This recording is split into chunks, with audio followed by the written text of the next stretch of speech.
ir tada šokis tuo metu man pasirodė tas sritis, kur aš mažiausiai ten suprantu.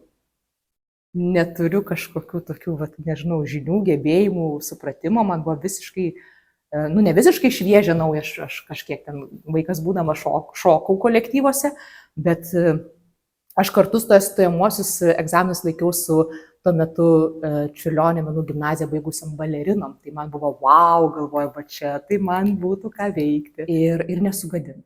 Tai va tas didžiausias tikslas kažkaip nepadaryti tokios meškos paslaugos, kad jie gyvenime kur nors, nežinau, ar ten vakarėlis ar kažkokios vestuvės, aš nežinau, ar dabar šoka per vestuvės žmonės, turbūt gal ir nelabai, gal net ir vestuvių nelabai daro, bet kad nebūtų jiems kažkoks toks, neliktų kaip kompleksas, kur, oi, turėjau tokį šokių pamoką, kur ten, toks kažkoks gyvenime lieka kažkoks blogas prisiminimas, toks blogas poskonis. Ir ar buvo tokių ribinių taškų, kai jau atrodė viską mesiu ir nebenoriu dirbti tokio darbo? Kiekviena gegužė ir kiekvienas gruodis. Aišku, tai kai prasidėjo tos studijos dvigubos, tai buvo didelis iššūkis, nes buvo dieninės studijos. Tai tokio niekam nelinkėčiau, turbūt tikrai nebuvo paprasta žongliruoti tarp tų specialybių, labiau ir vieno ir kito atsiskaitimo forma yra lipimas į sceną. Visi, kurie muzikantai ir visi, kurie sportininkai yra geri šokėjai. Tai jau daug. Tai tas labai daug. O matematikai kaip? O matematikai, tai buvo ir yra kiekvienai klasiai tokių, kur sako, aš nesutvertas, ką tu šneki, taip nebūna.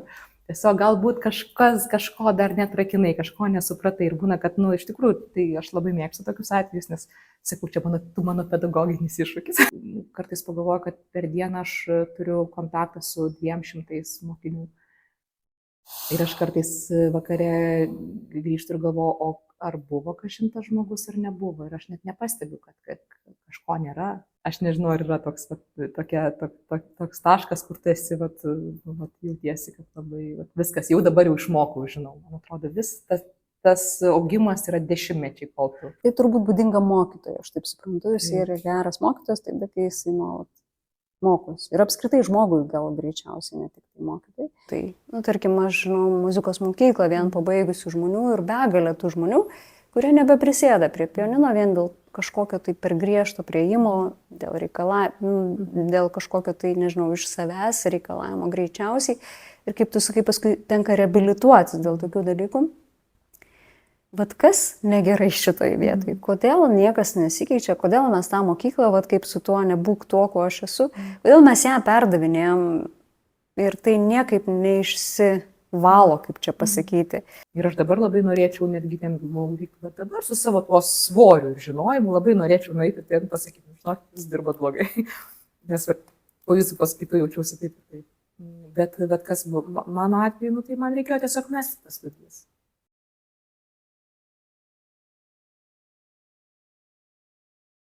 Tai labas, Berta. Labas, Ramunė. Aš labai džiaugiuosi, kad po ilgo laiko tarpo mums vis dėlto pavyko susitarti pokalbį. Ir aš šiandien kalbinu nuostabią šokių mokytoją, kuri dirbo Vilniaus Valdorfo mokykloje. Ir Berta sako, nežinau, ar čia kažką tai mano tas pokalbis kažkam reikalingas, ar kažką įkvėps. Aš manau, kad visą laiką yra ką įkvėpia tokie pokalbiai, nes žmogaus istoriją mes girdim. Ir visą laiką yra įdomu toks dalykas, kaip iš kur tai atsiranda. Tai šiuo atveju aš paklausiu, šokis, ar ne? Kai aš buvau mokykloje, šokio kaip po tokios pamokos nebūdavo. Kada atsirado šokis kaip pamoka? Mokyklose? Ar šitoj konkrečiai? Mokyklose. Ar šitoj konkrečiai, gal kitose ir nėra iš tikrųjų? Šokis mokyklose lygiagrečiai atsirado kartu su teatro pamokom. Dabar sunku man pasakyti būtų metus, nes kai aš buvau mokinė, buvo dailė kaip menas ir muzika, muzikos pamoko. Šokio ir teatro pamokų nebuvo. Ir jau mano studijų metais jau buvo kalbėta ir buvo pradėtos integruoti į ugdymo turinį šokio ir teatro pamokos, bet aišku, tada tų specialistų buvo labai mažai ir jie buvo neparengti. Tai, kokie, sakyčiau, 20 metų atgal jau, sakyčiau, buvo pradėta domėtis ir pradėta rengti specialistai, šokio teatro pedagogai. Tai kažkur tokiu metu, po dar 10 metų, manau, kad jau mokyklose radosi ir tos pamokos. Jos nėra privalomos, tai turbūt mokykla gali pati spręsti, ar jinai nori tokio specialisto ir tokios pamokos. Ir kaip pati mokysi, ar ne, kažkur tai, nežinau kur teisybę pasakius, tai tokiu atveju, ar pati galvoji, kad dirbsi būtent mokykloje? Aš kai pradėjau studijuoti, gal reiktų pasakyti, kad sąmoningai rinkausi pedagogikos studijas, nes kažkaip supratau, kad turbūt ten mano stipriosios savybės, kai jau reikėjo rinktis kažką po mokyklos, kur studijuoti, tai supratau, kad ir ten turbūt nesisektų, ir ten nesisektų, ir ten, bet čia kažkaip su jaunimu, su vaikais, nes aš pradėjau dirbti su jaunuoliais labai anksti, man buvo gal kokių 19 metų, gal net dar mažiau, gal 18 savo gyvenimo metais. Tai jau tada supratau, kad man kažkaip pavyksta ten susitarti, kažkaip pavyksta susišnekėti. Tai rinkausi pedagogikos studijos sąmoningai, o į kurią sritį eiti. Nes aš galvojau, gal muzika, gal pradinis ugdymas, bandžiau ten laikyti stojamosius egzaminus ir vieną, į kitą, į trečią, į penktą. Kažkaip pavyko manęs tuos egzaminus išlaikyti ir tada šokis tuo metu man pasirodė tas sritis, kur aš mažiausiai ten suprantu. Neturiu kažkokių tokių, nežinau, žinių, gebėjimų, supratimo, man buvo visiškai, ne visiškai šviežia nauja, aš kažkiek ten vaikas būdama šokau kolektyvuose, bet aš kartu stojamuosius egzaminus laikiau su tuo metu Čiurlionio menų gimnaziją baigusiam balerinom. Tai man buvo, wow, galvoju, čia, tai man būtų ką veikti. Tai galiausiai tada iš tų savo visų studijų, tų pedagogikos studijų specialybių pasirinkau šokį vien dėl to, kad galvoju, čia man bus įdomu. Nes čia reikės mokytis. Tai buvo nauja programa, ar tai jau buvo kažkiek tai egzistuojanti programa? Porą metų jinai buvo jau gyvavusi, taip, gal metus, gal 2. Taip. Tai tada truputį tos priešistorės. Atrodo, kad žmogus realiai šoka nežinia kiek laiko, gal nuo pat vaikystės. Visą laiką taip atrodo, kad nėra dvejonės, ką jisai pasirinks. Tai kas ten buvo vaikystėje? Ar buvo kažkokios tai idėjos, kas gerai sekasi, kas natūraliai sekasi galbūt, ar tiesiog spontaniškai patiko šokti, tai kažkokiuose girdėjau kolektyvuose buvo šoktas? Aš gal visą gyvenimą labiau muzikantė buvau. Šokis ten taip lygiai grečiai ėjo kartu, bet tai nebuvo kažkokia ten baigta šokio, ten choreografijos mokykla, tai buvo tiesiog provincijos miestelio kolektyvas šokio, šiuolaikinio šokio, ir tai buvo vienas iš vieno, ten nebuvo kažko rinktis, nes ten kokie buvo tie šokiai tam miestelį, tokius aš ir lankiau. Bet save kažkaip labiau, nežinau, taip tikėjosi žmonės, kad jau aš tikrai rinksiuos muziką. Ir tie šokiai tai buvo labai visiems naujiena, kodėl aš taip pasirinkau tas studijas.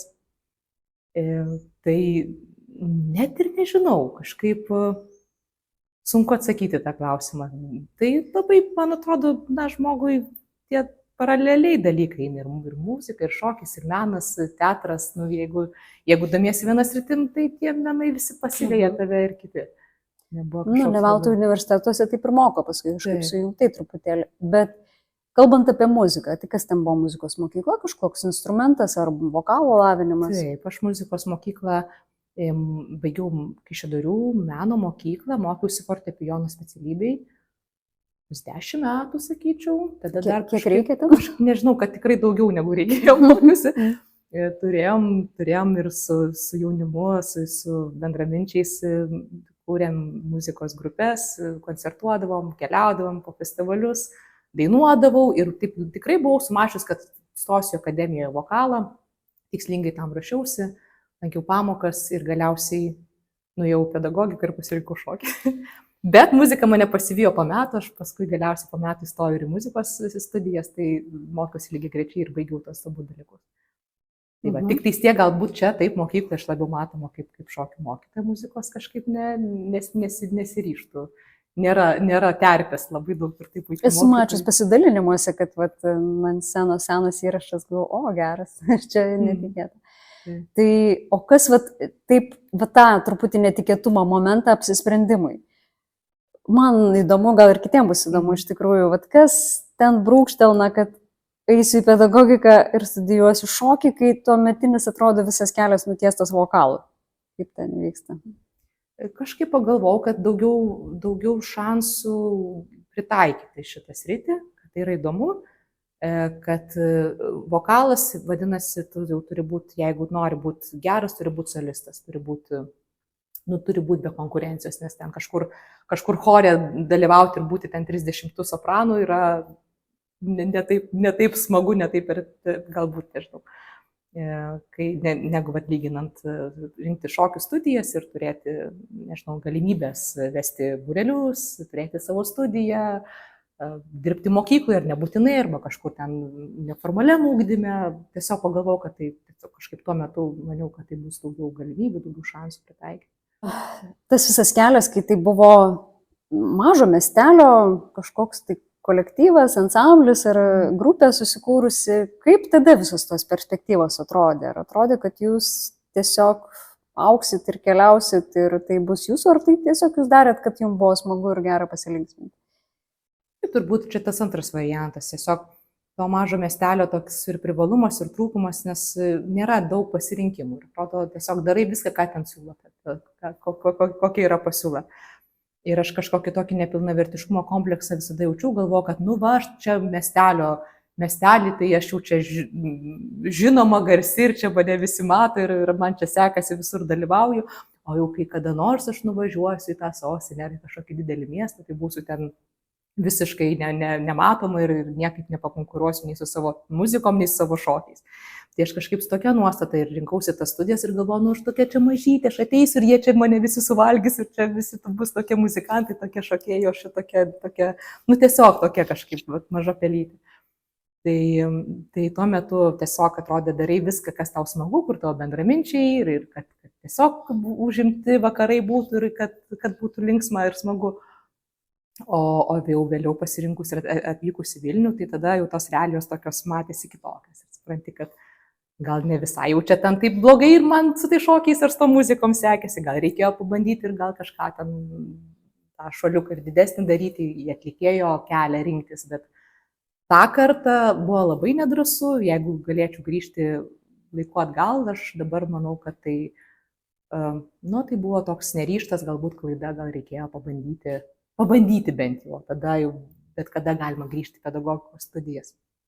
Tokį jaučiu truputėlį ir dabar savo mokiniams kartais, kai mes kalbam, tai labai žaviuosi, kai jie drąsiai tą daro ir jie bando ir tada priima tos sprendimus, kad galbūt savęs kaip atlikėjo nematau, bet tada rinksiuos ten kitus kelius kažkokius. Aš šiuo atveju rinkausi konkrečiai pedagogiką, su ta mintim, kad nebūsiu gera atlikėja.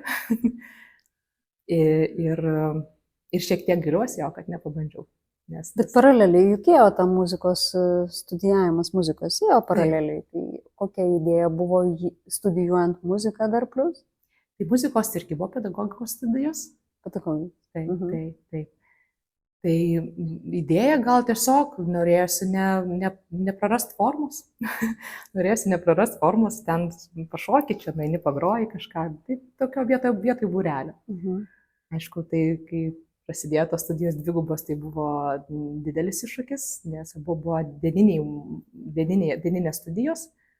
Tai tokio niekam nelinkėčiau, turbūt tikrai nebuvo paprasta žongliruoti tarp tų specialybių, labiau ir vieno ir kito atsiskaitimo forma yra lipimas į sceną. Tai reiškia, kad nėra tai, kad tu ten kažką parašei ir čia mano antros studijos, man čia užteks 4, nieks čia nematys, tu vis tiek turi lipti į sceną ir tu dažniausiai esi tarp kitų žmonių ir tu negali ten kažkaip pusę kojos arba ten vieną dalį grosiu, kitos negrosiu, nes man čia galbūt ten tiek labai nereikia. Tai buvo didelis iššūkis, nes tikrai lipant į sceną, tai tas elementaru, tu nenori kažkaip blogai pasirodyti arba kad dėl tavęs pasirodytų kiti blogai. Ar pavyko perlipti tą baimę lipant į sceną, mokantis? Ar vis tiek jinai kas kartą yra tokia pati, kai reikia pasirodyti viešai kažkur? Nežinau, muzikos studijos man turbūt labiau sustiprino baimę lipti į sceną.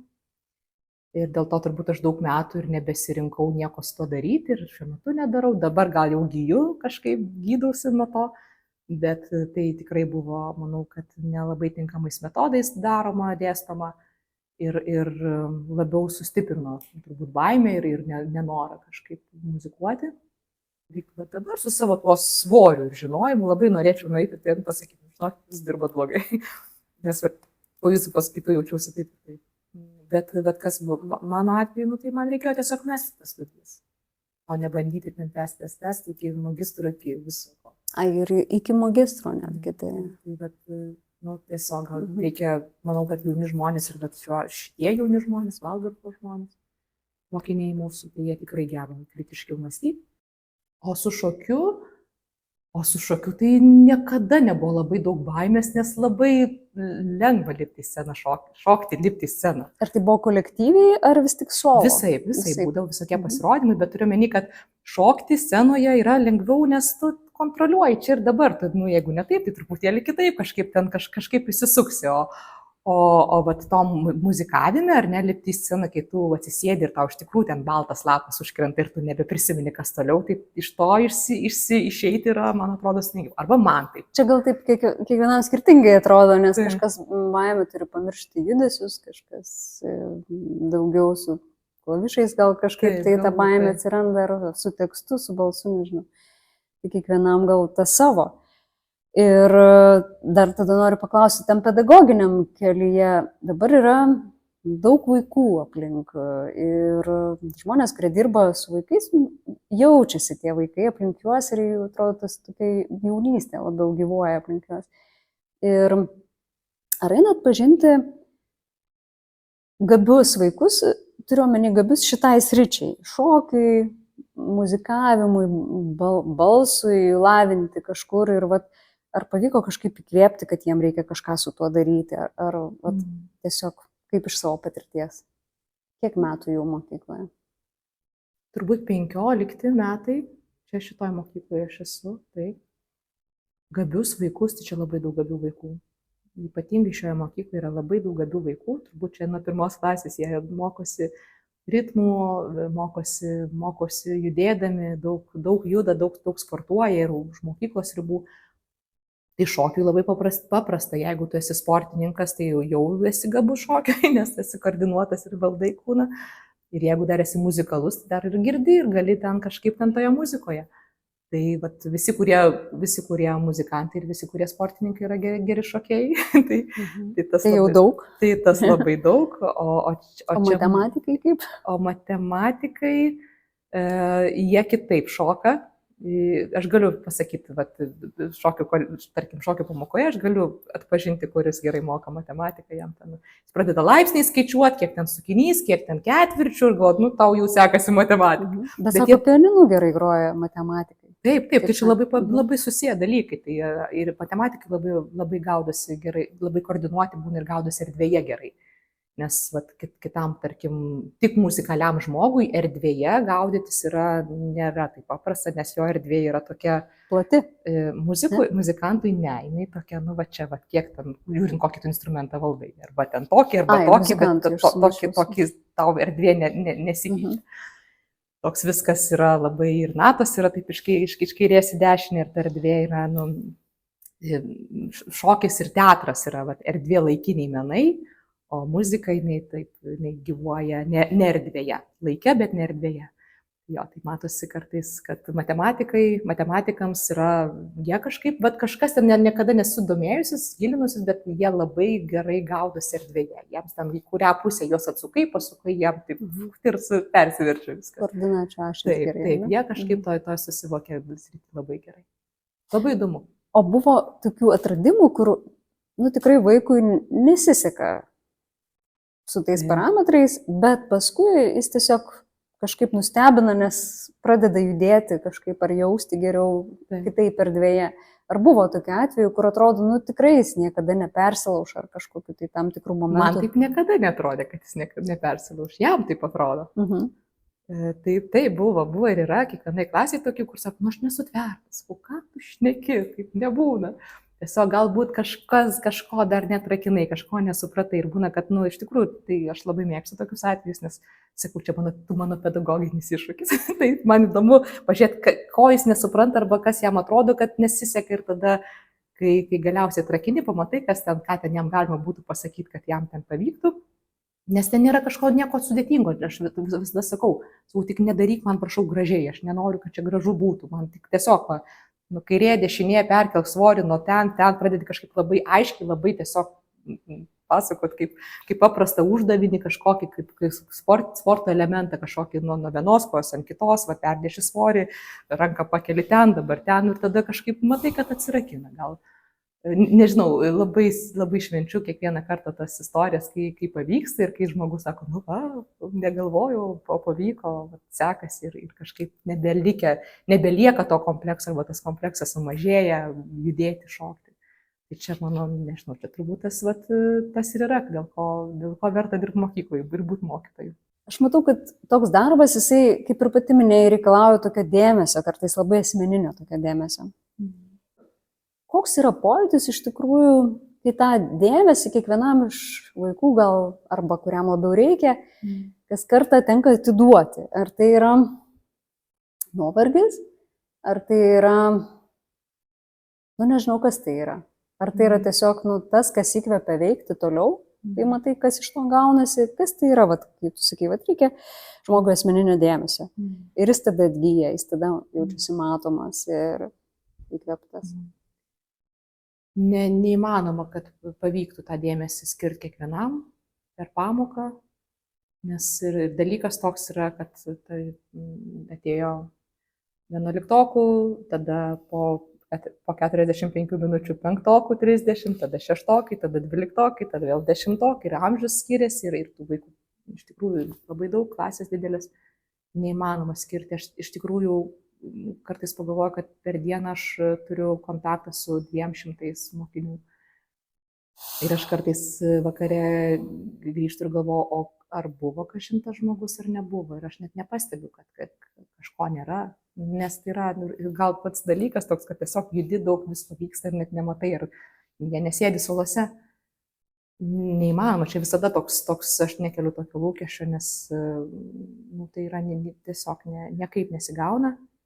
Galbūt, gal kažkaip išsirenki vieną ar kitą žmogų, kurį tą pusmetį ar tuos metus labiau kažkaip pagirsi, labiau pastebėsi, pamotyvuosi, matai visi kiti kažkaip mielai ir taip važiuoja su visa grupe, o kitam gal reikia tokio asmeninio pakvietimo arba darbas prasideda dažnai per pertraukas koridoriuose, kai tu ateini, sako, sveikas, labas, kaip smagu, ar ateisi į pamoką, aš tavęs seniai nemačiau, ar tu praleidi mano pamokas, gal tu kažkaip, gal pyksti, ar ten dar, kai nors kartais jau pradedi, bet matai, kad kas nors vengia ar nenori, tai kažkaip pradedi darbuotis jau iki pamokos ir kartais kelių ten kartų tokių pakalbinimų ir užtenka, kad tas žmogus ateitų ar kad jis įsijungtų mielai į darbą.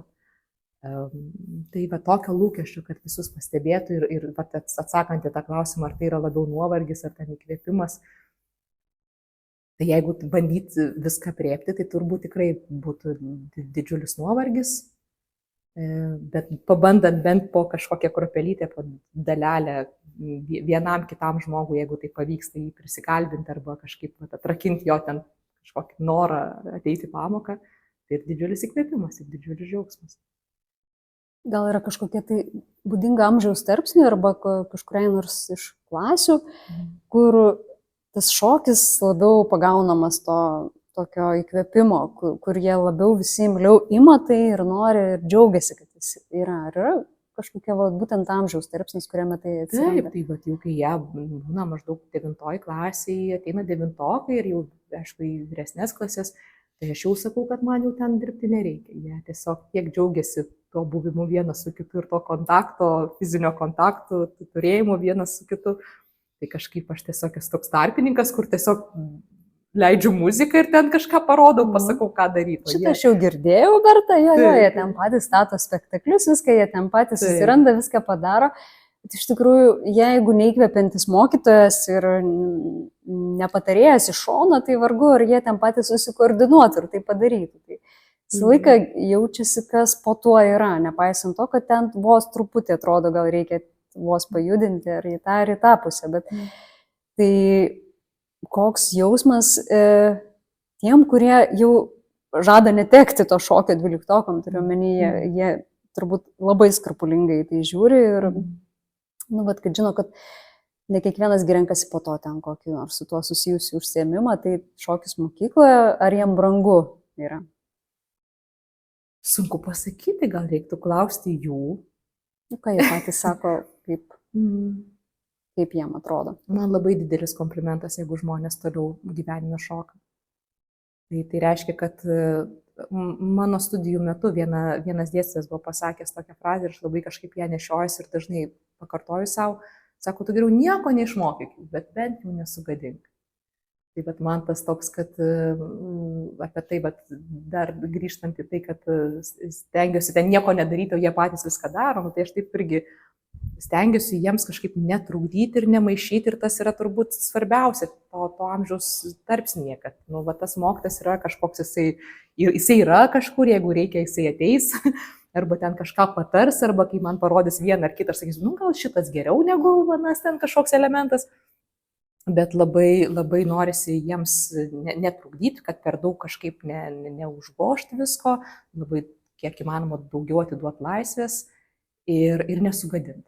Tai tas didžiausias tikslas kažkaip nepadaryti tokios meškos paslaugos, kad jie gyvenime kur nors, nežinau, ar ten vakarėlis ar kažkokios vestuvės, aš nežinau, ar dabar šoka per vestuvę žmonės, turbūt gal ir nelabai, gal net ir vestuvių nelabai daro, bet kad nebūtų jiems kažkoks toks, neliktų kaip kompleksas, kur, turėjau tokį šokių pamoką, kur ten toks kažkoks gyvenime lieka kažkoks blogas prisiminimas, toks blogas poskonis.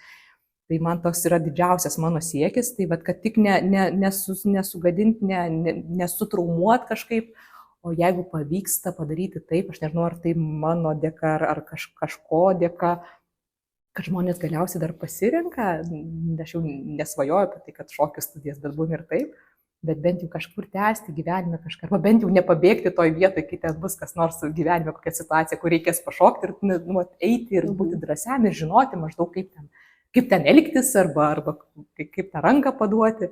Tai čia visi tikslai šitos pamokos. Čiagi aš jų nemokau kažkokio konkretaus šokio stiliaus ar kažkokių ten labai įmantrių žingsnių arba ten kažkokios technikos. Aš pati to nemoku. Nes kaip ir minėjau anksčiau, aš rinkausi tas studijas dėl to, kad kad tai nebuvo tas rytis, kur aš esu geriausia. Man buvo kaip įdomu mokytis to labiau. Aš taip girdžiu, kad ta prasme kiekviena ta nauja klasė, kuri 15 metų bėgiai atsirado, jinai atneša ir tą momentą, kad reikia ir pasimokyti kažko pačiam, kad perduoti kažkam kitam. Ir jie ten praeina įvairius kitos šokio stilius, galbūt ten, žinoma, neprofesionaliai, bet jie paragauja ir tokio stiliaus, ir tokio, nuo kelintos klasės prasideda. Nuo penktos. Ir jie visas tas kategorijas praeina ir to nekentimo, ir nemėgsta, ir nepatinka. Ir 8-okam sakau, viskas gerai, tu tiesiog daryk, tu praeis 9 klasė. Ir tikrai visiems praeina, jeigu ten ir būna kažkoks tas nemėgimas, bet tas nemėgimas dažniausiai būna susijęs vis tiek su amžiaus tarpsnio ypatumu ir turbūt to kontakto nenorėjimu. Kai mokytojas turi patirties ir kai jis jau žino, kad tai praeina. O kai yra jaunas mokytojas, su kokiais iššūkiais jis susiduria, kai jis nežino, kad 9 klasėje tai praeina. Kaip jam tada? Tai reikia padirbėti tada tiek metų, kad kažkokį tą bagažą O kaip pačiai, ar buvo lengva įsilieti į jaunų žmonių srautą, šitiek žmonių per dieną, kaip pati sakai? O plus dar kartais būna ir susirinkimai, jeigu klasė turi ir tėvai dar tą patį šoką. Koks, ta prasme, pojūtis, kol tu užsiaugini save per visas tas klases, kaip žmogui nemesti to darbo? Kad aš nežinau, ar užsiauginė, man toks jausmas iš visų pedagogikų, kad vis dar jautiesi, kad nesi geras mokytas ir turbūt daug metų taip jautiesi, nes vis kažkokia nauja situacija, vėl tai iš tavęs pareikalauja kažko kažkokius naujų sprendimų ir vėl ieškojimų ir vėl galvojimo, kaip čia elgtis, kaip čia geriau daryti. Ir turbūt galiausiai atsitinka toks momentas, kur jau nebesi geras mokytojas, nes jau esi galbūt ten pavargęs, perdegęs arba ten jau, nežinau, nebeįdomus savo ir kitiem. Aš nežinau, ar yra toks taškas, kur tu esi, jautiesi, kad labai viskas, jau dabar jau išmokau, žinau. Man atrodo, tas augimas yra dešimtmečiai, kol tu. Tai turbūt būdinga mokytojui, aš taip suprantu, jis yra geras mokytojas, taip, bet kai jisai nuolat mokosi. Ir apskritai žmogui gal greičiausiai, ne tik tai mokytojai. Ir ar buvo tokių ribinių taškų, kai jau atrodė viską mesiu ir nebenoriu dirbti tokio darbo? Kiekviena gegužė ir kiekvienas gruodis. Taip, tai čia visiškai, bet tas irgi supranti, kad yra taip pasikartojantis tas toks ritmas yra, kai tu esi tiesiog pavargęs ir tau tai praeis. Ir tada žinai, kad nereikia daryti sprendimų gegužę, reikia palaukti Liepos. Liepą atrodo viskas kitaip. tai čia, bet tam jaunam žmogui atėjusiam į mokyklą iš tikrųjų būna labai gaila, jeigu žmogus baigia studijas, visas ir tikrai investavęs yra į tuos mokslus ir turi žinių ir kažkaip padirba metus arba 2 ir sako, ne man. Tai aš taip labai sergu už tai, kad pabandyk dar 10 metų, pamatysi, išmoksi arba praeis, arba kažkaip jo labiau, jeigu žmogus talentingas ir tikrai turi kažkokią Dievo dovaną tą. Verta, bet esi jauna. Ir taip. Ir tai prasme, ir tikrai niekas neužsvėrė. Ir aš, traukdama tos archyvus, kodėl atrodo nepabandytų to dabar? Nežinau, tai turim svajonę dar kada nors sugrąžinsim tą savo grupę, rock bandą. Dabar gal labiau džiazą dainuosim, arba bliuzą, ką nors labiau. Bet kartais tenka, kokius nors, nežinau, gimtadienius, jubiliejus tenka pasirodyti. Prieš giminės. Prieš giminės, prieš tam svečius kažkokius. Jūsų šeima gal visa muzikuojanti yra? Taip, daug muzikantų. Daug muzikantų. Ir su vyru?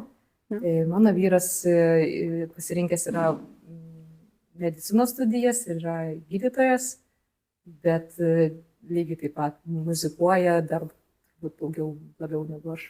Mano bendražygis buvo 16 metų, jau mes toje grupėje kartu ir susipažinome. Tai aš ir galvoju. Tai tokia įdomi istorija. Ir jo tėvai muzikantai, bet nelabai linkėjo savo vaikam. Tai kažkaip rinkosi kitas studijas, bet ta muzika, jinai visada yra labai stipriai širdį. Apie tą linkėjo savo vaikam truputį. Man kažkaip norisi tos edukacijos įvesti vis tik tai. Tarkim, linkėjo, nelinkėjo. Kodėl mes nelinkim kažko savo vaikam? Ar tai yra čia kažkoks tai dar paveldas iš tų archyvinių buvusių laikų? Ar vis tik tai, jeigu žmogus nori dainuoti ir ten šokti, kodėl tėvai vis dar nenori, kad jis rinktųsi tokį kelią, kaip iš pačios patirties? Tai ne dėl to, kad šokti ir dainuoti nori, bet jeigu, manau, kad iš to labiau, kur atrodo, kad žolė žalesnė. Jeigu pats esi muzikantas ir matai, kad tau čia sunku, kad nėra paprasta, tai galbūt ir nerinki to savo vaiko, arba kad esi mokytojas ir galbūt irgi priklausomai nuo to, kaip tau sekasi mokytojui būti. Irgi arba linki savo vaikams to, arba nelinki, nebūtinai manau, kad tai susijęs su menais. O pačios tėvais? Mano atveju, mano tėtis buvo mokytojas, yra mokytojas, daug metų dirbo, šiuo metu jau nebedirba.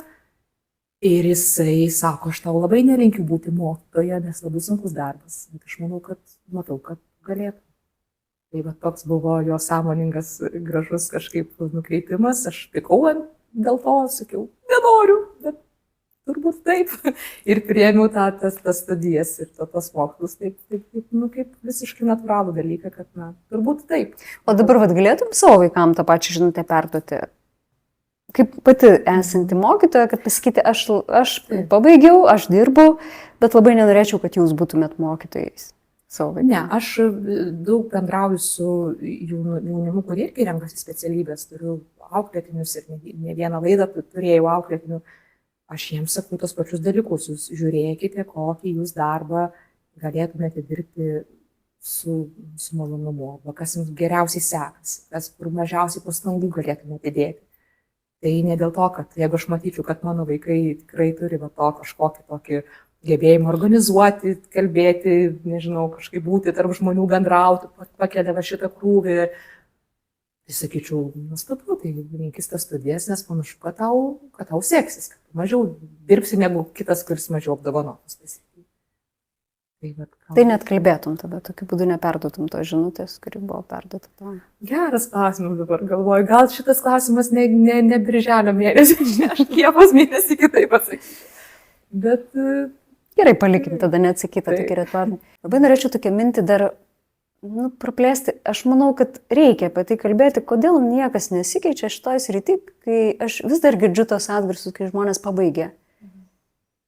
Tas tokias rimtas, nors kaip kur kažkam netrodo, gal čia labai rimta ir ką ten mokytis, bet šokio arba muzikos studijas ir atgraso juos nuo to darimo toliau. Tai, tarkim, aš žinau muzikos mokyklą vien pabaigusių žmonių ir begalę tų žmonių, kurie nebeprisėda prie pianino vien dėl kažkokio tai per griežto prieimo, dėl kažkokio tai, nežinau, iš savęs reikalavimo greičiausiai.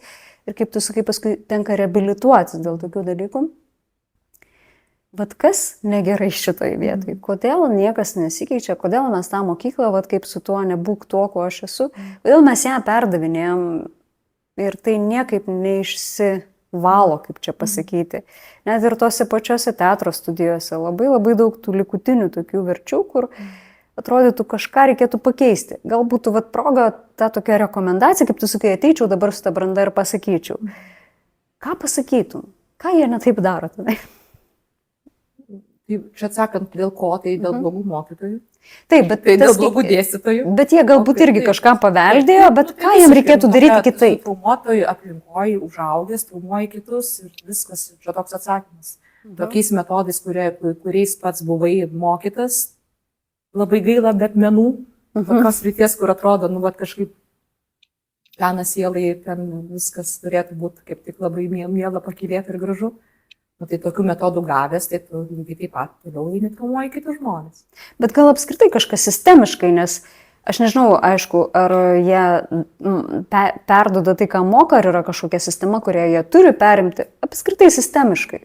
Kaip reikėtų elgtis su meno žmonėm, kad jie tą meną toliau puoselėtų, norėtų juo užsimti ir perduotų jį šiltai. Ar tai vis tik ta matematika ten tam pianine ir viskas labai aiškiai, struktūruotai, disciplinuotai ir labai reikliai. Kaip ten yra? Visų pirma, manau, kad tie žmonės, kurie renkasi tokias specialybės, tokias profesijas, jie yra kitokie žmonės, jie yra itin jautrūs žmonės. Tai ir su itin jautriais žmonėms reikia vėl tokio prieimo.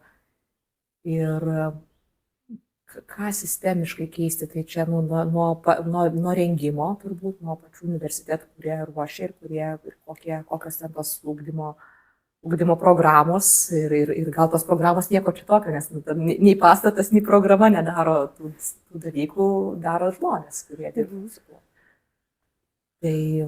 Tai galbūt jie galvoja, kad kitaip rezultato pasiekti turbūt nebus įmanoma, ar yra taip? Ar tikrai yra taip? Kad mes negalim kažkokiais kitais metodais pasiekti, čia ta žinutė erdvė. Ar mes negalim be šito, nežinau, griežtumo, reiklumo, greičiausiai čia kalba apie tai, ne? Pasiekti to rezultato, kur visi groja kaip, kas ten geriausiai groja, ar ne? Šitie, ar vis tiek, kaip sako, Italijoje, tai apskritai ten kas antras yra pianistas, nes ten kažkaip yra didelė mada su tuo pianinu groti, bet turbūt ten Rachmaninuvais tampa ten vienas iš 1000 galbūt, ar ne, ar net ir mažiau. Bet Rachmaninuvų ir nereikia daug, kad jų būtų. Reikia, kad žmonės pabaigę muzikos mokyklas, šokio studijas, neturėtų kompleksų, bet pabaigę, mokėsi, tarkim, mokykloje, šokio pamokoje, kad jie gyvenime neišeitų su baubu kažkokiu su kompleksu. Užtektų tik tiek, nereikia, kad jie būtų šokėjai ir muzikantai. Užtektų, kad jie kažkada prieš 30 metų pabaigė muzikos studijas, patys norėtų, kaip noriu prisiminti tą kūrinį, gauna natas, kažką ten bando, kūrė, krapšto, kažką ten gitara prie laužo, mielai paima į rankas. Tik tiek, nereikia, nežinau, gal to tokio supratimo, kad nereikia padaryti iš jų profesionalių. Man atrodo, kad meno mokyklos ypatingai, jie atrodo, kad jau čia, bet ims jie visi ir bus tie muzikantai. Ne, greičiausiai nebus, arba tik vienas bus. Tai lygiai tas pats yra ir pamokoje čia, mūsų mokykloje. Tai juos, matai, itin gabių vaikų, bet jie supranti, kad jie greičiausiai ten ir dar už mokyklos ribų kažką daro su tuo ir galimai rinksis, bet visi kiti, tai jiems reikia tiesiog nesugadinti to noro ir jų nesužlugdyti tame. Tai taip, nereikalaut to kažkokio, to per griežtumą, per kažkokį, nežinau, tokį negerą santykį. Tai būtų čia labai didelis dalykas, jeigu kažkaip taip žmonės pažiūrėtų į ugdymą. Reikėtų bertai ateiti į tas įstaigas ir pradėti mokyti kitaip. Nes kažkas tai turi tą padaryti iš tikrųjų, jeigu mes iš kartos į kartą vis gaunam tą patį mechanizmą, jisai labai sunkiai keičiasi, bet jeigu kažkas pamato, kad galima daryti kitaip ir kaip kitaip, tai tada turbūt yra labai didelė dovana. Tai kartai, kai mes kalbam apie, aš vis girdžiu tą žodį nesugadinti, nes aš suprantu, kad yra žinomas tas skonis, kai yra pagadinama. Tai dėl to labai norisi, kad bent jau jaunoji kartoji tai būtų išlaikytas tas potencialas ir kad norėtų tie vaikai skleistis, augti muzikoje ir šokiai ir tam bendrume būti kartu. Ir aš apskritai girdžiu apie tokį dalyką kaip toks socialinis buvimas, bendravimas. Tai aš suprantu, kiekvienam dalykininkui turbūt greičiausiai tai turėtų būti apie tai, nes turbūt vaikas nekiek atsimins tą dalyką labai gerai, nes ne visi jie panaudojami, tos disciplinos mokyklinės, bet tą bendravimą su mokytoju turbūt visada. Taip, ir šitokia atsakomybė mokyti, kaip tą suvoki, tai yra didžiulė, todėl yra reikalų kažkaip, jeigu su tuo žinojimu gyvent, kažkaip, kad tavo žodžiai pasakyti taip, kaip tu juos pasakai, ar pasakai asmeniškai ir visiems girdint, kaip sudėlioji tos žodžius, ar tai prieš tai buvo 3 kartus pagirta, paskui pasakyta pastaba, paskui vėl pagirta, ar tiesiog pasakai pastabą ir buvai susinervavęs ir čia skubi. Tai tas ir galiausiai ir įdeda, tuos susidėlioja, tuos tokius gyvenime tam žmogui, tam jaunam žmogui ir sudėlioja tuos akcentus, ar jisai norės gyvenimą pabandyti, ar jisai prisimins kaip blogą kažkokį prisiminimą. Tai čia, kai tą supranti, tai labai didelė atsakomybė ir labai didelė, iš tikrųjų, baimė yra dar kartą pakartos, nesugadinti nieko pamokoje, ir teisingai pasakant, aišku, tai nepavyksta niekada, nes grįžęs vakare visada dar atsigulęs į lovą dar kartą sugrįžta tas mintis, o kaip negerai ten gavosi, ne taip reikėjo pasakyti, čia negerai gavosi. Lauki savaitę laiko, kol vėl sutinki tą mokinį ir sakai, žinai, aš blogai pasakiau tau, reikėjo man pasakyti, atsiprašai ten ar dar kažką. Super, aš kai klausausi. Jeigu tai pavyksta, nes kitą kartą arba mums, aš nieko net nepagalvoju. O mokytojas guli ir reflektuoja pats. Bet kiek tada pagalvoja, bet kiek tokių atvejų, kai aš nepagalvojau, kad pasakiau, kažkaip negražiai, tiem žmonėm nugudė į širdį. Bet tai čia gyvenimas. Čia gyvenimas ir, ta prasme, kai turbūt viskas tekmėje, tai tu supranti, kad visko būna ir kartais to žodžio netikėto arba kažkokios išraiškos kiekvienam netikėtai gal net ir reikia, gal jinai buvo kažkokia atrodytų neteisinga, bet gal jinai buvo labai vietoj ir laiku. Ir ačiū tau labai, Berta. Nežinau, gal ir trumpai mes čia pašnekėjom, bet tiesiog labai, man atrodo, apie viską koncentruotai ir labai džiaugiuosi už tą žinutę, ypač tą, kur nesugadinti. Tai labai dėkui tau už pokalbį. Ačiū. Pagaliau įsivyko. Labai miela. Ačiū. Po tiek, nežinau, kiek 2 metus kalbėjom. Kažkaip formavomės taip ilgai. Tai kartais būna tokių svarbių žmonių, kur labai sunku gauti interviu. Tai irgi buvo viena iš tų užsiėmę žmonės, aš suprantu jas iš tikrųjų. Tai aš džiaugiuosi iš tikrųjų, kad mes turim tokių mokytojų.